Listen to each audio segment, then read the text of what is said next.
Hi hello welcome back to JDK kitchen. நீங்கள் சாதத்துக்கு எப்பவும் போல் கோவக்காய் பொரியல் செய்யாமல் இந்த மாதிரி ஒரு தடவை செஞ்சு பாருங்கள். அது ரொம்ப டேஸ்ட்டாக இருக்கும், ரொம்ப ஈஸியாக செஞ்சிடலாம். நான் அதுக்காக ஒரு 1/4 கிலோ போல் கோவக்காய் எடுத்து இந்த மாதிரி கட் பண்ணி எடுத்துக்கிறேன்.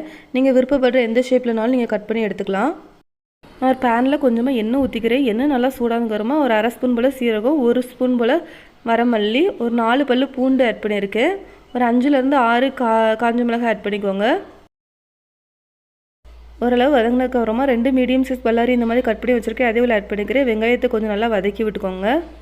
ஓரளவு வதங்கினதுக்கப்புறமா மிக்ஸி ஜாரில் ஆட் பண்ணி நல்லா ஃபைனாக அரைச்சி எடுத்துக்கோங்க. ஒரு பேனில் கொஞ்சமாக எண்ணெய் ஊற்றிக்கிறேன். எண்ணெய் நல்லா சூடானதுக்கப்புறமா நம்ம கட் பண்ணி வச்சுருக்க கோவக்காய் உள்ளே போட்டுக்கலாம். கோவக்காய் ஆட் பண்ணதுக்கப்புறமா கொஞ்சமாக மஞ்சத்தூள், தேவையான அளவு உப்பு ஆட் பண்ணிக்கோங்க. நல்லா வதக்கி விட்டுக்கோங்க. எண்ணெயிலே கொஞ்சம் நல்லா வேகட்டும். நம்ம மூடி போட்டு கொஞ்சம் வேக வச்சுக்கோங்க. அப்பப்போ எடுத்து பார்த்து கொஞ்சம் நல்லா கிளறி விட்டுக்கோங்க. நான் இப்போ இந்த வெங்காயத்தை இந்த மாதிரி நல்லா ஃபைனாக அரைச்சி எடுத்துக்கிட்டு கொஞ்சமாக கருவேப்பிலை ஆட் பண்ணிக்கோங்க.